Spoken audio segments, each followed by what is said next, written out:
separar mentalmente para a gente organizar, né, para a gente olhar de uma maneira organizada, 7 pontos, aproveitando o número 7, a gente passar por 7 pontos onde pudesse revisar o que a gente conversou até agora, nesse exato momento, assim, nesse começo de ano, nessa metade do ano, situando alguns pontos e tentando fazer uma breve abertura para uma condição aí, que eu colocaria uma ressalva antes de a gente continuar, que seria assim, dividir o que seria assim, uma possibilidade do Dharma do número 7 e do Karma do número 7, utilizando alguns pontos para a gente validar isso, resgatando aquilo que a gente já viu, para a gente conseguir se abrir para outras possibilidades daqui para frente. Mas eu queria daí fazer essa ressalva na questão do Dharma e do Karma, porque não necessariamente, e aqui hoje a gente vai olhar assim um tanto que poderia ser essa perspectiva do Karma como algo, como uma condição desvitalizada a partir daquela perspectiva olhando para o número 7.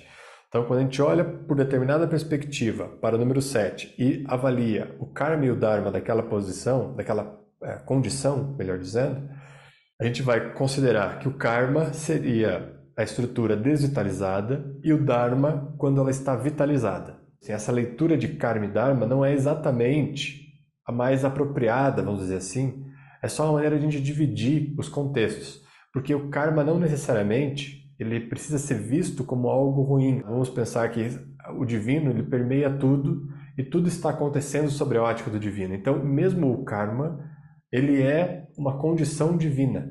Então, no fim das contas, tudo é Dharma, porque tudo está revelando o propósito divino.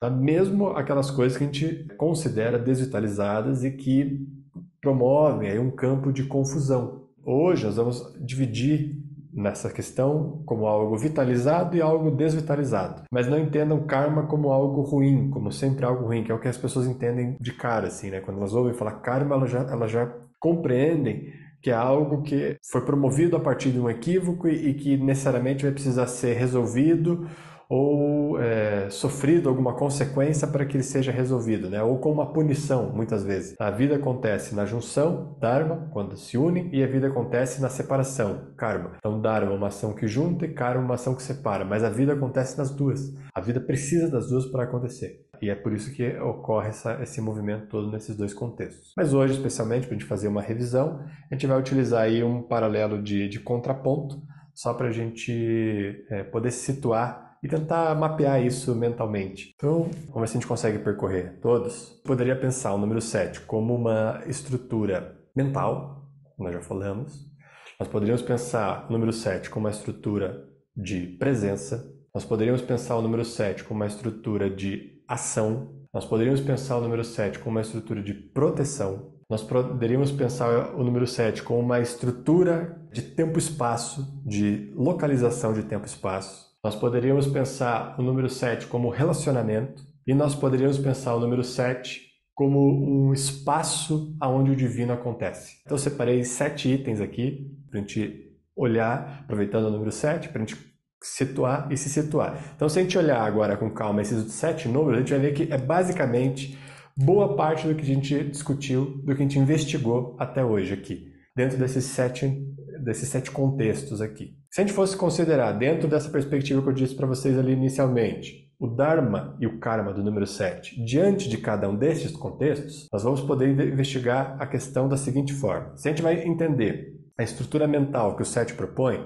isso foi algo que a gente conversou lá no começo. Falou que a aura, inclusive, é um campo psíquico que nos envolve, onde estão todos os movimentos mentais. Nós poderíamos pensar o seguinte: se a gente olhasse pelo viés do que a gente está chamando hoje aqui de Dharma, para o campo mental, para a função mental do número 7, né, para essa apresentação de perspectiva mental que o 7 propõe, nós poderíamos compreender que a estrutura mental ela é a nossa capacidade de compreender a vida de forma ampla, ou seja, entender a vida tal como ela é, amplamente. Você se abre mentalmente para não deixar com que os padrões definam aquilo que é e aquilo que é possa se revelar por si mesmo. Então a mente pode estar aberta para entender a vida. Então essa é uma perspectiva do número 7.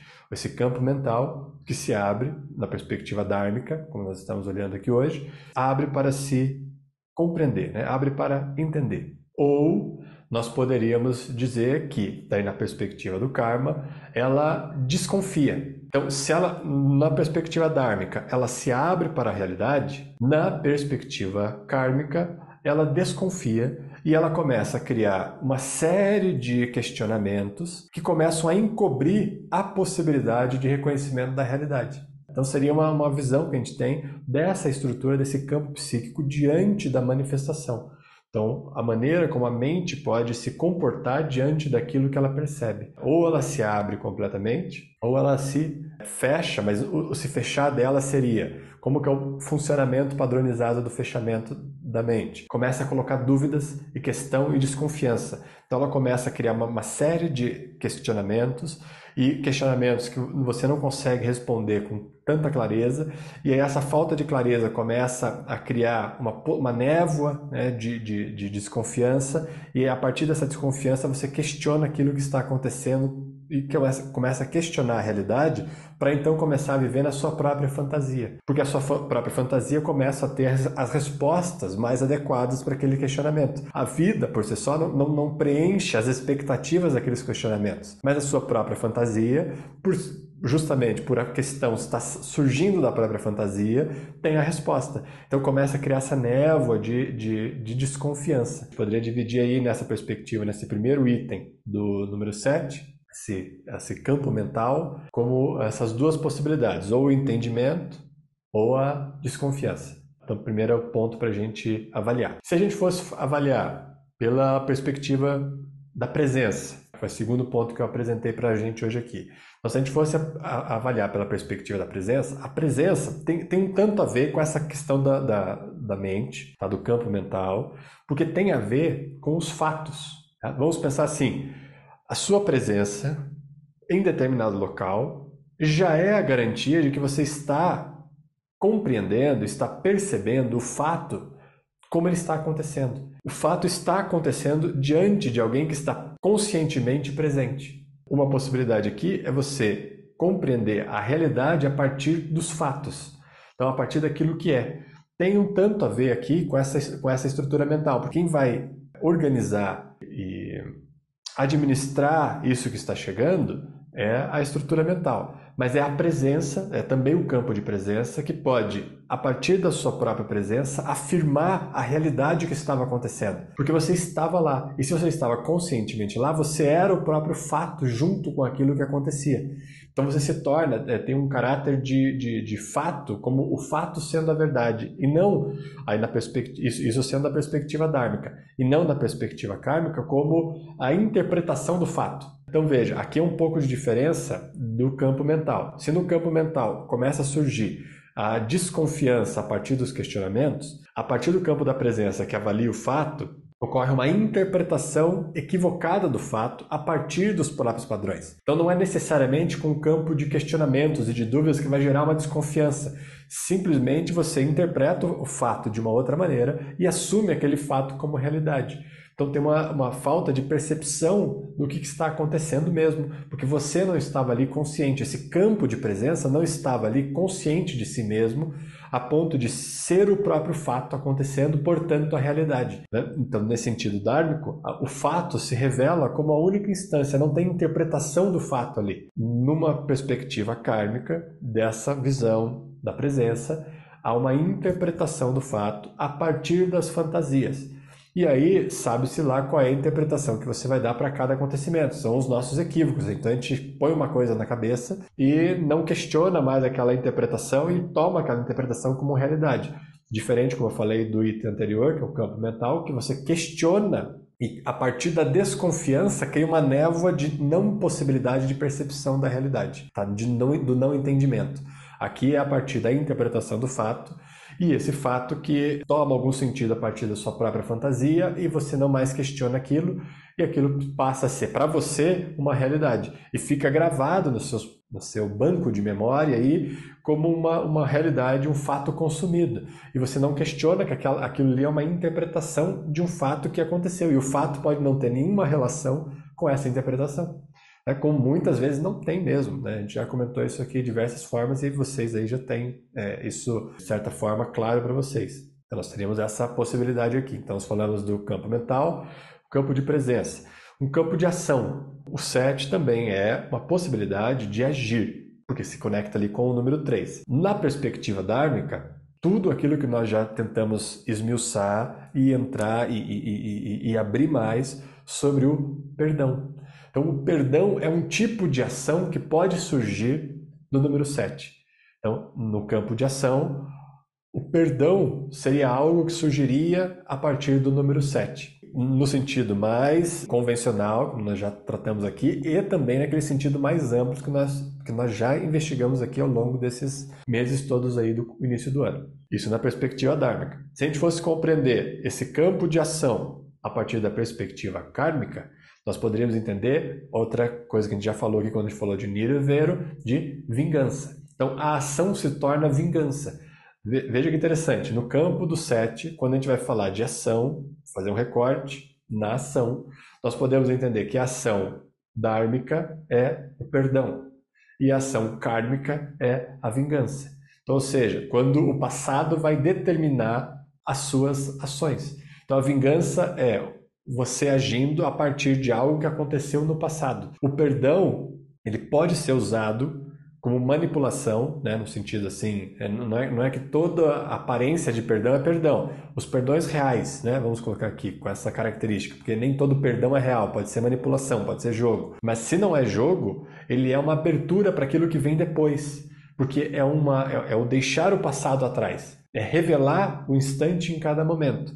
Agora a vingança não, a vingança é você usar o passado para determinar a sua ação agora, com uma máscara de querer fazer justiça, mas é o passado determinando a sua ação agora, e você se vinga a partir desse estímulo que vem do passado. Então nós temos aqui uma outra possibilidade de olhar para esse campo do número 7, que foi uma coisa que a gente já trabalhou. Como eu estou falando, nós estamos fazendo aqui uma revisão só ordenada, colocando aqui tópicos para a gente ir olhando e, digamos assim, agora organizando tudo que a gente viu, mais ou menos aí ao longo desse ano todo. O outro campo que a gente pode olhar é um campo de proteção. Nós podemos pensar o número 7 como proteção. E aqui no número 7 como proteção, a gente já falou também, ele é um campo que nos protege, e a gente usou até um termo que eu usei assim, a aura, ela é transparente, porque ela deixa passar tudo o que não é e ela revela a verdade completamente. Então, ela é livre, ela é transparente. Então, no sentido de proteção,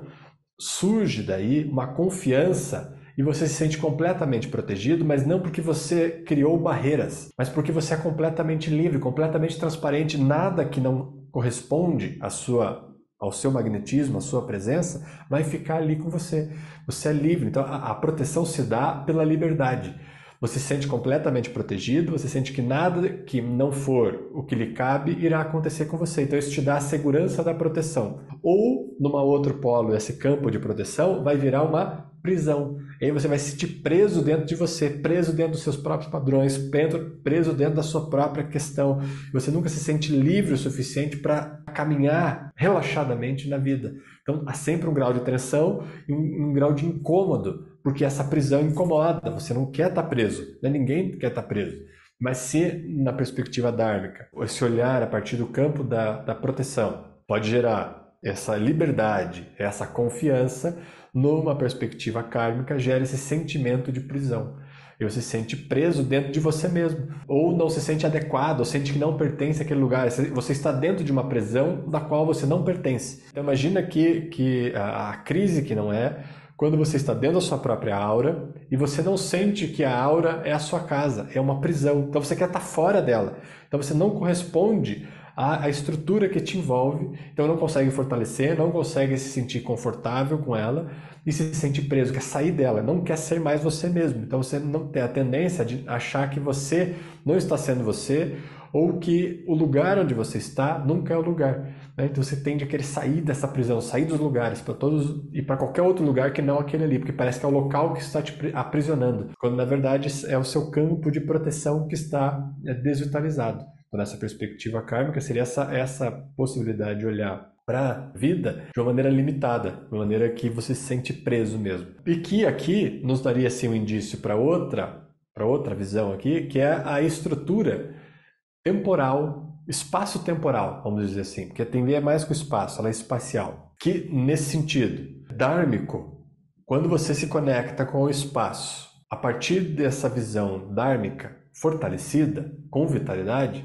você cria possibilidades de integração de espaços. Então você cria essa possibilidade de integração de espaços, você não sente que há uma delimitação, que é o que ocorre na perspectiva kármica. Na perspectiva kármica, o que vai acontecer? Você vai começar a ser territorialista, você vai determinar um território e uma posse sobre aquele território, porque você não confia que o espaço pode se integrar e pode ser amplo o suficiente. Essa visão vai impedindo você de alcançar novos espaços e veja, aquilo que aparentemente faria com que você garantisse uma propriedade sua, então algo que você conseguiu e que agora é seu, te impede, na verdade, de se ampliar para mais coisas, para ter um território ainda maior, porque você poderia, a partir dessa estrutura de presença e estrutura de espaço-tempo que a aura pode promover, então você tem um sentido de localização espacial.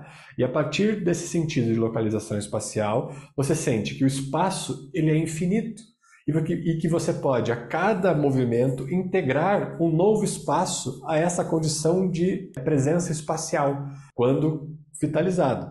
Então, as possibilidades para quem está vitalizado e tem essa perspectiva espacial são muito amplas. Nenhum território é limite. Você sente que é possível avançar para qualquer território. Todo território é possível. E não porque você é um conquistador de territórios, mas porque você integra espaços. E você começa a fazer parte desses espaços a partir da sua própria percepção espaço-tempo. Quando você não está vitalizado a partir desse contexto, ocorre essa divisão territorial. Então você quer defender o seu território, você acha que há um inimigo e que esse inimigo vai roubar aquilo que é seu, então você tem que se proteger, não pode se liberar. Por isso que eu comentei que tem um tanto a ver com esse campo de proteção também, com essa questão do se locomover no espaço-tempo. Mas é uma visão um pouco diferente dessa questão da proteção, porque essa proteção cria um sentimento de prisão. Na questão aqui do espaço, questão espacial, você sente que o seu território é seu território, então não é uma prisão que você está, né? Você não vê aquele espaço como uma prisão, mas você quer delimitar e você quer garantir que aquele espaço não seja tomado por ninguém, por medo. Então o medo é uma condição aqui que delimita e que faz com que você crie ou haja com um esforço muito alto, além do necessário, para ficar defendendo algo que você pensa ser seu, a partir dessa condição espacial, território meu, de limites de territórios. E que essa aqui já nos leva para a próxima também, para essa próxima maneira de perceber o 7, que é uma questão a partir do relacionamento, que tem um tanto a ver aqui com essa perspectiva espacial e com a perspectiva ali de proteção. Porque veja, nós estamos falando do número 7, nós estamos dividindo o número 7 só em aspectos diferentes para compreender e tentar esmiuçar algumas questões e fazer essa revisão ao longo disso tudo que a gente já viu. Mas quando a gente vai falar de relacionamento, a nossa aura ela está em pleno relacionamento com as pessoas. Ela está em contato o tempo inteiro, ininterrupto, né? Ininterrupto o tempo inteiro. Essa aura está em contato com os outros e cria esse campo de relacionamento. Numa perspectiva dármica, esse relacionamento é uma troca entre dar e receber. Você sente que é possível dar e receber. Então não há um limite nessa possibilidade de entrega e de recebimento. E, na verdade, você percebe muitas vezes que o dar vem antes do receber, porque você se entrega primeiro como relacionamento, como transparência, como luminosidade, aquilo que você é. Então você dá primeiro aquilo que você é e então depois você recebe uma ação contrária de mesma intensidade que pode te preencher novamente. Então você entende o fluxo desse dar e receber. Numa perspectiva kármica, você não compreende esse fluxo do dar e receber. Então você fica ou achando que as pessoas estão querendo mais de você do que você tem para dar ou do que você quer dar, ou elas não te dão tanto que você está dando para elas, e há um equívoco, há uma interpretação equivocada nesse fluxo do dar e receber. É uma possibilidade aqui de a gente compreender na ótica do relacionamento. Então, essa capacidade que a gente tem de se relacionar com as pessoas e não sentir que ninguém está roubando nada da gente, mas não na perspectiva territorial, nesse sentido de se eu estou dando muito para o outro e ele não está me dando nada, então eu fico frustrado porque ele não está me dando nada em troca. Isso ocorre muito, por exemplo, vamos pensar assim, pontualmente, no âmbito dos relacionamentos, onde a gente percebe o amor como um elemento de troca. Tá? Então você tem que dar amor para receber amor.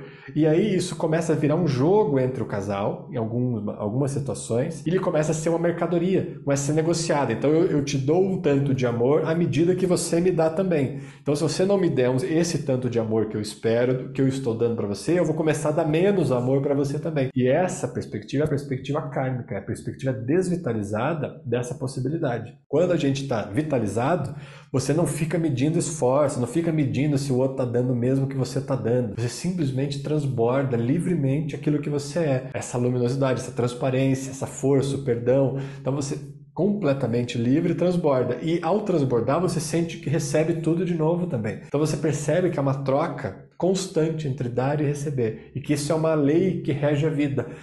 Dar e receber o tempo inteiro. Nós estamos dando e recebendo. E a vida flui organizada e equilibrada a partir desse fluxo. Na perspectiva kármica, não. Você sente que precisa controlar. Então eu só vou dar para aquela pessoa o tanto que ela for me dar depois. E aí percebam na vida de vocês. Se vocês não balizam, né? não olham para alguns relacionamentos dessa forma. Então, eu só vou fazer isso até aqui porque o outro não me dá o suficiente para eu fazer mais para ele sobre isso. Em diversos aspectos. Pode ser trabalho, pode ser relacionamento, pode ser familiares. Perceba isso. Isso é uma característica aqui dessa força do 7 desvitalizado. Não consegue compreender essa troca como uma lei, e uma lei que garante tudo, e que já está garantindo sempre a justiça desse movimento da vida. Porque é sempre justo esse movimento de dar e receber. Aqui nessa perspectiva do relacionamento.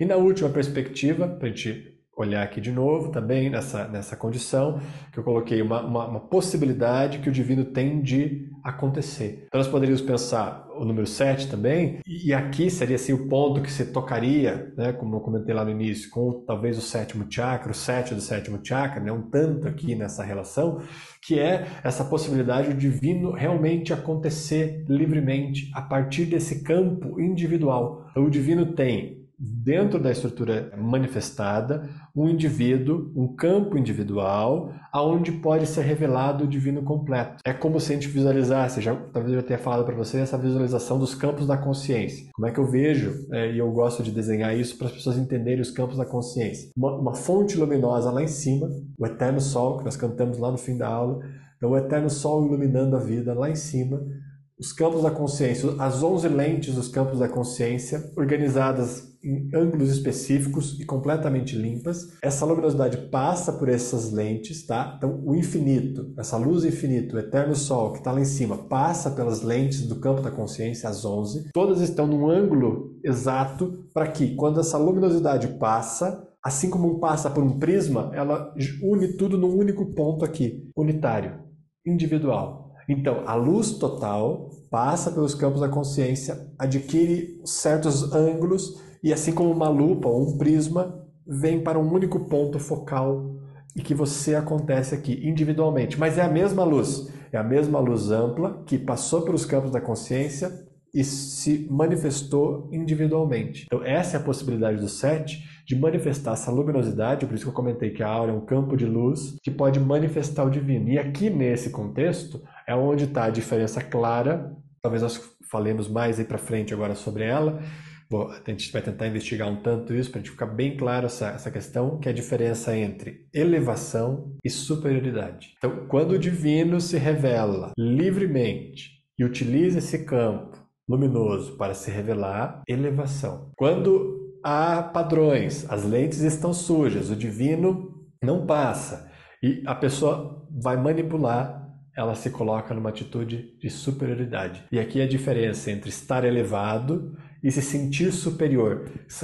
Podem parecer coisas, né, parecidas, mas são completamente diferentes. O sentido de elevação e o sentido de superioridade. Então, no sentido dármico, quando nós estamos dividindo todos aqui hoje assim, nós temos a condição desse espaço onde o divino acontece, elevação, vitalizado. E no sentido kármico, nós temos a superioridade, o sentimento de ser superior, né? De se sentir superior aos outros. Esse era o resumo que eu queria assim propor para a gente hoje, para a gente olhar para tudo que a gente já conversou, tentar mapear, organizar, para a gente resgatar alguns pontos que talvez possam ter ficado lá no começo, né? A gente falou de bastante coisa já, e poder colocar isso numa certa perspectiva e hoje utilizar junto com isso, a gente vai fazer uma prática